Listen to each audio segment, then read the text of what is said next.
ओम शांति। आज हम मीठे प्यारे बाबा की मधुर ईश्वरी महावाक्य साकार मुरली सुनेंगे 11 जुलाई 24 की। आज की मुरली का सार है, मीठे बाबा कहते हैं, मीठे बच्चे, शून्य अवस्था अर्थात अशरीरी बनने का अभी समय है। इसी अवस्था में रहने का अभ्यास करो। यह अभ्यास हमको करना है। प्रश्न है, सबसे ऊंची मंजिल कौन सी है? उसकी प्राप्ति कैसे होगी? उत्तर है, संपूर्ण सिविलाइज्ड बनना अर्थात सभ्य बनना, यही ऊंच मंजिल है। कर्म इंद्रियों में जरा भी चलाए माने ना आए, तब संपूर्ण सिविलाइज्ड बने। संपूर्ण स्वच्छ तभी बन सकते हैं, सभ्य बन सकते हैं। जब ऐसी अवस्था हो तब विश्व की बादशाही मिल सकती है। गायन भी है ना, चढ़े तो चाखे बैकुंठ रस और गिरे तो चकनाचूर। अर्थात चढ़े अच्छा पुरुषार्थ किया, पावन बने तो राजाओं का राजा बने, नहीं तो सजा भी खानी पड़ेगी और नहीं तो प्रजा पद प्राप्त होगा। अब जांच करो मेरी वृत्ति कैसी है, कोई भी भूल तो नहीं होती है। ओम शांति। आत्म अभिमानी हो बैठना है। बाप बच्चों को समझाते हैं कि अपने को आत्मा समझो। अब बाबा ऑलराउंडर से पूछते हैं, कौन है ऑलराउंडर? हम सभी बच्चे ऑलराउंडर हैं, है ना, पाठधारी। कि सतयुग में आत्म अभिमानी होते हैं वह या देह अभिमानी? क्या कहेंगे?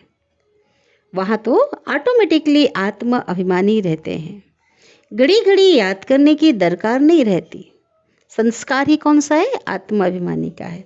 हाँ, वहाँ यह समझते हैं कि अब यह शरीर बड़ा हुआ, अब इसको छोड़ करके दूसरा नया शरीर लेना है। जैसे सर्प का मिसाल है ना, वैसे आत्मा भी यह पुराना शरीर छोड़ नया लेती। सर्प एक केचुली को पुराना उतार देता है ना, नया उसे प्राप्त हो जाता। भगवान मिसाल देकर, उदाहरण देकर समझाते हैं, तुम्हें सभी मनुष्यों को ज्ञान की भूं भूं करके, है ना, भौरी की तरह ज्ञान का गुंजन कर भूं भूं करके औरों को आप समान ज्ञानवान बनाना है, जिससे परिस्तानी निर्विकारी देवता बन जाए। ऊंच से ऊंच पढ़ाई ही है मनुष्य से देवता बनना। मनुष्य से देवता बनना और बनाना।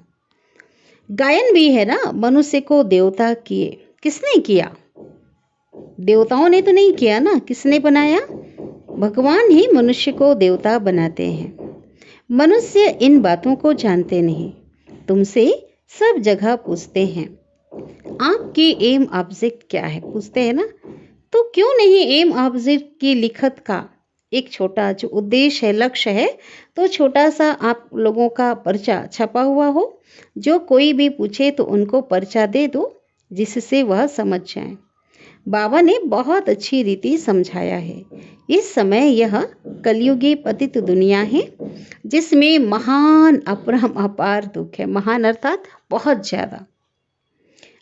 अब हम मनुष्यों को सतयुगी पावन महान सुखधाम में बाबा ले जाने की सर्विस कर रहे हैं, है ना। हम भी क्या करें बाबा के साथ? हम भी मनुष्यों को क्या कर रहे हैं? उस पावन महान सुखधाम में ले जाने की सर्विस कर रहे हैं, वह श्रीमत अनुसार रास्ता बता रहे हैं। ऐसे नहीं कि हम अद्वैत नॉलेज देते हैं। वे लोग शास्त्रों के नॉलेज को अद्वैत नॉलेज समझते हैं। वास्तव में वह कोई अद्वैत नॉलेज नहीं है। अद्वैत नॉलेज लिखना भी रॉन्ग है। मनुष्यों को क्लियर करके बताना है, ऐसी लिखत छपी हुई हो जो झट समझ जाए कि इन्हों का उद्देश्य क्या है। कलयुगी पतित भ्रष्टाचारी मनुष्यों को हम अपार दुखों से निकालकर सतयुगी पवित्र श्रेष्ठाचारी अपार सुखों की दुनिया में ले जाते हैं। बाबा यह ऐसे अर्थात निबंध बच्चों को देते हैं, ऐसे क्लियर करके लिखना है। सब जगह ऐसी तुम्हारी लिखत रखी हो, सभी सेंटर्स पर जहाँ सेवाएं होती है ना, वहाँ ऐसी लिखत रखी हुई हो। और जो झट निकाल कर दे देनी चाहिए। जो समझे हम तो दुखधाम में हों, है ना। और एक के पास भी होनी चाहिए ताकि लोग पूछें और दे सकें। तो वो समझे ताकि हम दुखधाम में हैं, गंध में पड़े हैं। कौन सी गंध? विकारों की। मनुष्य कोई समझते थोड़ी ही है कि हम कलयुगी पतित दुखधाम के मनुष्य हैं। यह हमको अपार सुखों में ले जाते हैं। तो ऐसा एक अच्छा पर्चा बनाना है, जैसे बाबा ने भी छपाया था कि सतयुगी हो या कलयुगी, परंतु मनुष्य समझते थोड़ी हैं। है ना, ऐसा छपाया था।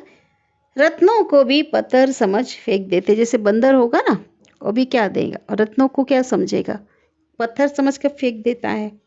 तो यह तो ज्ञान रत्न है ना। वह समझते हैं कि रत्न तो शास्त्रों में है। तुम क्लियर कर ऐसा बोलो जो वह समझे। यहाँ तो अपार दुख है।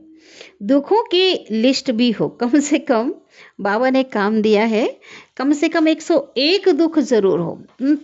लिस्ट 101 दुखों की लिस्ट बनाओ, ताकि वो समझे कि सच में ये दुखधाम है। इस दुखधाम में अपार दुख है, सब लिखो, सारी लिस्ट निकालो। दूसरी तरफ अपार सुख, वहाँ दुख का नाम नहीं होता, वो लिस्ट भी निकालना है। हम वह राज्य अथवा सुखधाम स्थापन कर रहे हैं, तो झट मनुष्यों का मुख बंद हो जाएगा। यह कोई समझते थोड़ी ही है कि इस समय दुखधाम है। वो तो इसको ही स्वर्ग समझ बैठे हैं। बड़ी बड़ी महल, नए नए मंदिर आदि बनाते रहते हैं। यह थोड़ी जानते हैं कि यह सब खत्म हो जाने हैं। पैसे तो उन्हों को बहुत मिलते हैं, रिश्वत के। बाबा ने समझाया है, यह सब है माया का, साइंस का घमंड। मोटरें, एलोप्लेन, एरोप्लेन आदि ये सब माया का शो है, थोड़े समय का है। आकर्षण जो कहेंगे, यह भी कायदा है ना। जब बाप स्वर्ग की स्थापना करते हैं तो माया भी अपना भपका दिखाती है, अपना भी शो दिखाएगी ना, आकर्षण। इसको कहा जाता है माया का पंप, जो कि क्षणिक होता है। और क्या करते, माया अपना जलवा दिखाकर बाबा के, भगवान के बच्चों को अपनी ओर आकर्षित करती है। माया का तो काम ही ऐसा है। अब तुम बच्चे सारे विश्व में शांति स्थापन करते हो। अगर माया की कहाँ प्रवेशता हो जाती है तो बच्चों को अंदर खाता है। जब कोई किसके नाम रूप में फंस पड़ते हैं तो बाबा समझाते हैं कि यह क्रिमिनलाइज है, एक अपराध है ना, अपराधी वो कहलाता है। फिर वो एक प्रकार का भी क्या है, अपराध है। कलयुग में है क्रिमिनलाइजेशन, अपराधीकरण बहुत बढ़ गया है ना यहाँ पे। तो सतयुग में है सिविलाइजेशन, सभ्यता। इन देवताओं के आगे सब माथा टेकते हैं। आप निर्विकारी, हम विकारी। इसलिए बाप कहते हैं, हर एक अपनी अवस्था को देखो। बड़े बड़े अच्छे महारथी अपने को देखें।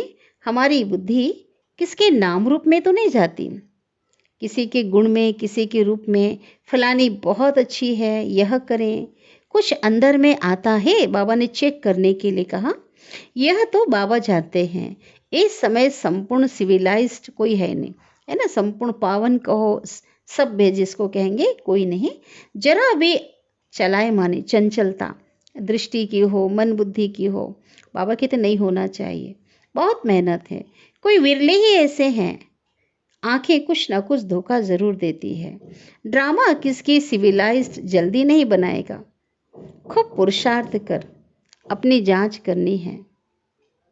कहाँ हमारी आंखें तो धोखा नहीं देती है। इतनी स्वच्छ पवित्र दृष्टि जल्दी नहीं हो सकती। विश्व का मालिक बनना बड़ी ऊंच मंजिल है। चढ़े तो चाखे बैकुंठ रस, गिरे तो चकनाचूर। अर्थात राजाओं का राजा बनते, गिरे तो प्रजा में चले जाएंगे, है ना। अच्छा पुरुषार्थ किया तो। आजकल तो कहेंगे विकारी जमाना है। बल कितने बड़े आदमी हैं, समझो क्वीन है। क्वीन माना कौन, रानी। उनके अंदर भी डर रहता होगा कि हमको कोई उड़ा ना दे। हर एक मनुष्य में अशांति है।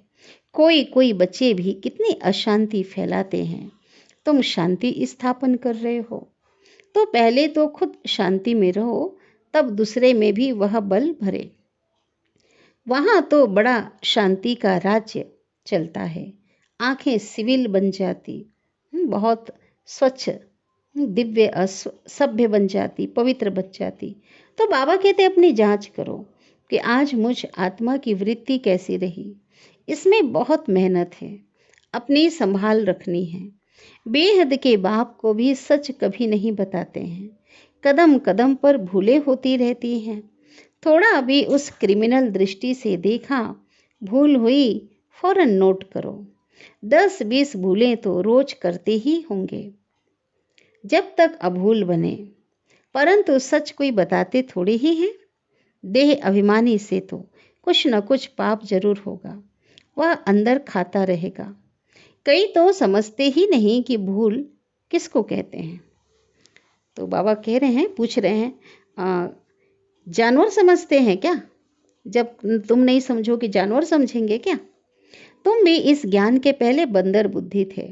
अब कोई 50%, कोई 10%, कोई कितना चेंज होते जाते हैं। यह आंखें तो बहुत धोखा देने वाली है, सबसे तीखी है आंखें। बाप कहते हैं तुम आत्मा शरीरी आई थी, शरीर नहीं था। क्या अभी तुमको पता है कि दूसरा कौन सा शरीर लेंगे? पता है किस संबंध में जाएंगे?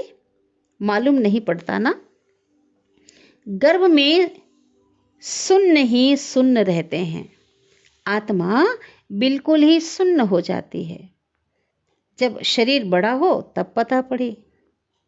तो तुमको ऐसा बनकर जाना है। बस यह पुराना शरीर छोड़कर हमको जाना है। फिर जब शरीर लेंगे तो स्वर्ग में अपना पाठ बजाएंगे। सुन्न होने का, अशरीरी बनने का समय अभी है। बल आत्मा संस्कार ले जाती है। शरीर बड़ा होता है ना, तब वो जो संस्कार है, बाबा कहते जब अंदर गर्भ में संस्कार इमर्ज नहीं होगा, लेकिन जब शरीर बड़ा होगा तब संस्कार इमर्ज होंगे, प्रकट होंगे। अभी तुमको घर जाना है, इसलिए पुरानी दुनिया का, इस शरीर का भान उड़ा देना है। कुछ भी याद ना रहे। परहेज बहुत रखना है। जो अंदर में होगा ना वही बाहर निकलेगा। शिव बाबा के अंदर में भी ज्ञान है, मेरा भी पाठ है। शिव बाबा क्या कहते हैं? मेरा भी पाठ है। मेरे लिए ही कहते हैं ज्ञान का सागर, देश देश माना सभी गुणों का सागर है। महिमा गाते हैं। अर्थ तो कुछ भी नहीं जानते। अभी तुम अर्थ से जानते हो कि ज्ञान के सागर के पास कौन सा ज्ञान है। अथाह ज्ञान जो हमें दे रहे हैं अभी जानते हैं। बाकी आत्मा की बुद्धि ऐसी वर्थ पेनी हो जाती, अभी इस समय कौड़ी तुल हो जाती, तुच्छ बन जाती है। अब बाबा देखो कितना बुद्धिमान बनाते हैं। मनुष्यों के पास तो करोड़ पदम है। तो यह माया का पंप है ना, ये सब क्या होने वाले हैं? सब खत्म हो जाना है। साइंस में जो अपने काम की चीज़ें हैं ना, वो वहाँ भी होंगी। वह बनाने वाला, लेकिन कैसे होगी? बाबा ने बताया पूरी जो प्रूफ होगी ना, सेफ होगा हर तरह से वो। और बाबा के तो रिफाइन होगी, बाबा ने कई बार बताया है। तो साइंस की चीज़ें वहाँ होंगी और ये बनाने वाले भी वहाँ जाएंगे। राजा तो नहीं बनाएंगे ना, यह लोग पिछाड़ी में तुम्हारे पास आएंगे और फिर औरों को भी सिखाएंगे। एक बाबा से तुम कितने सीखते हो? एक बाप ये दुनिया को क्या से क्या बना देते हैं। इन्वेंशन हमेशा एक निकालते हैं फिर फैलाते हैं। बॉम्ब्स बनाने वाला भी पहले एक था, समझा? इनसे दुनिया विनाश हो जाएगी। फिर और बनाते गए। तो वहाँ भी साइंस तो चाहिए ना।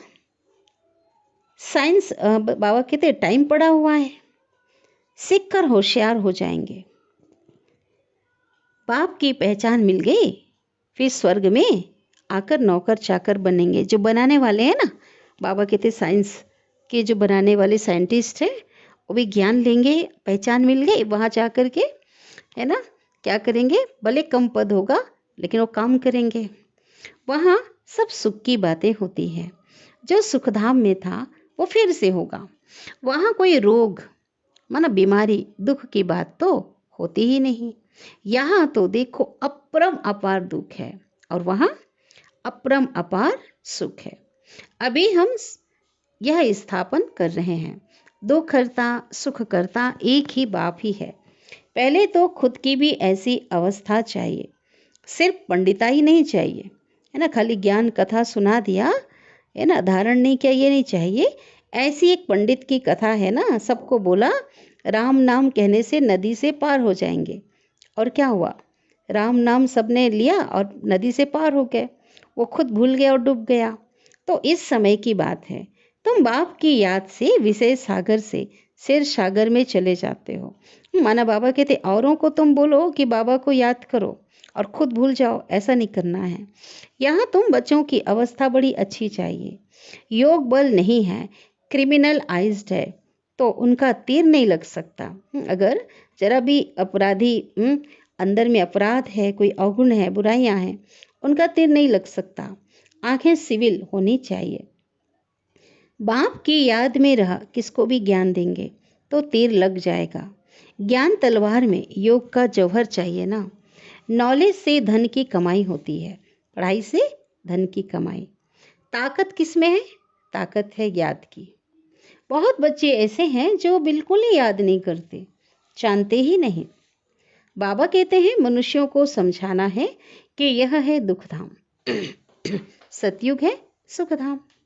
कलयुग में तो सुख का नाम ही नहीं, अगर है भी ना, जिसे लोग सुख कहते हैं, वो काग विष्ठा के समान क्षणभंगुर अल्पकालिक। सतयुग में अपार सुख है। मनुष्य अर्थ नहीं समझते, मुक्ति के लिए कितना माथा मारते रहते हैं, जीवन मुक्ति को तो कोई जानते ही नहीं, तो ज्ञान भी दे कैसे सकते हैं। वह आते ही हैं रजो प्रधान समय में, वह फिर राजयोग कैसे सिखाएंगे। कौन, किसके लिए बाबा कह रहे हैं? कौन रजो प्रधान में आते हैं? अन्य जो आत्माएं हैं ना, साधु आदि हैं, जो भी संत हैं, वो कैसे सिखाएंगे।